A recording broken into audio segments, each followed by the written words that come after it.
Halo dan selamat datang kembali. Hari ini kita mau bahas lebih dalam nih, bab 54 dari buku Inspire-nya Marty Cagan. Buku ini kan penting ya buat banyak tim produk. Betul, betul. Panduan klasik lah ya. Nah, fokus kita sekarang itu di teknik pengujian nilai produk tapi yang kuantitatif. Jadi misinya gimana tim produk bisa dapat bukti nyata? Bukti konkret ya, bukan sekedar feeling atau asumsi. Persis. Dan ini perlu kita garis bawahin dari awal, beda ya sama pengujian kualitatif. Ya, kalau kualitatif kan cari tahu kenapa orang melakukan sesuatu. Nah, kalau sekarang ini kita fokus ke angka, data. Apa sih yang sebenarnya terjadi? Gitu kan? Tepat, apa yang data tunjukkan. Oke, siap. Mari kita bongkar ya. Bab 54 ini kan menekankan banget perlunya bukti kuantitatif nih. Kenapa sih insight kualitatif aja kadang dibilang nggak cukup kuat? Nah, ini menarik. Karena kualitatif itu bagus buat ngasih pemahaman kenapanya, tapi ya itu tadi, kalau keputusannya besar atau di perusahaan yang udah lebih mapan gitu, Pertaruhannya tinggi ya. betul, kita butuh data kuantitatif buat nunjukin apa yang beneran valid. Ini penting banget buat ya mengurangi risiko, kayak yang di buku bilang, data keras itu bantu kita yakin. Yakin kalau yang kita bangun itu bukan cuma fitur, tapi beneran ngasih nilai yang terukur gitu ya. Persis, nilai yang ada dampaknya ke tujuan bisnis, bukan sekedar nice to have. Oke. Nah, ngomongin teknik spesifiknya nih. Buku ini kan nyebut A/B testing itu standar emas. Apa sih yang bikin dia sekuat itu buat uji nilai kuantitatif? Jadi A/B testing ini, kekuatannya itu karena sifatnya buta.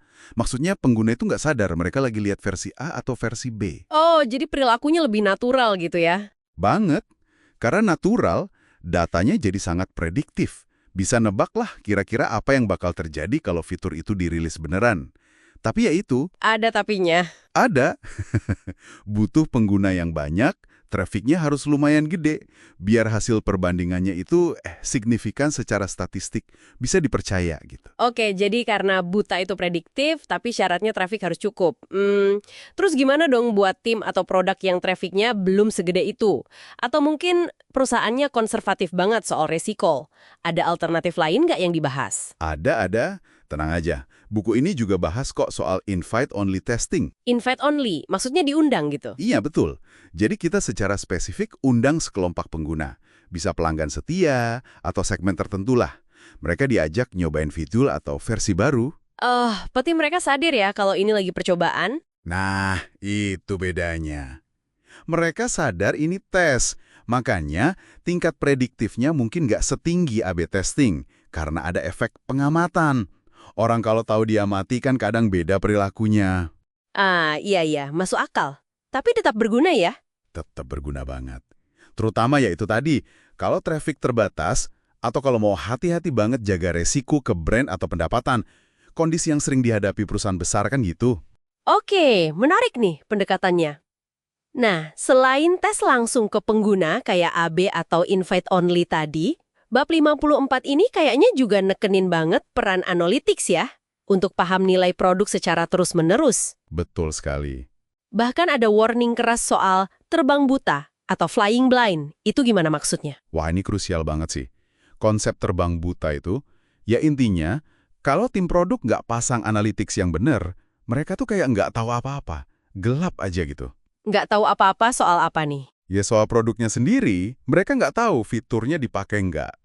Gimana dampaknya ke perilaku pengguna, ke engagement, ke metrik bisnis inti kayak pengguna aktif, konversi, retensi. Banyak ya yang nggak ketahuan. Banget.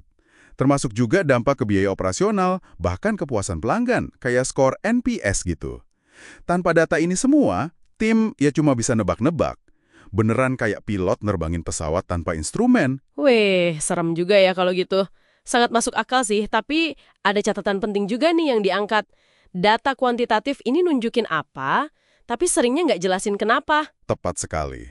Dan ini nyambungnya ke pesan utama dari Inspired secara keseluruhan kan? Oh iya, gimana tuh hubungannya? Kombinasi itu kuncinya. Data kuantitatif yang kita bahas dari bab 54 ini, itu ngasih gambaran apa yang terjadi. Angkanya, trennya, hasil tesnya. Oke, fakta kasarnya gitu ya. Betul.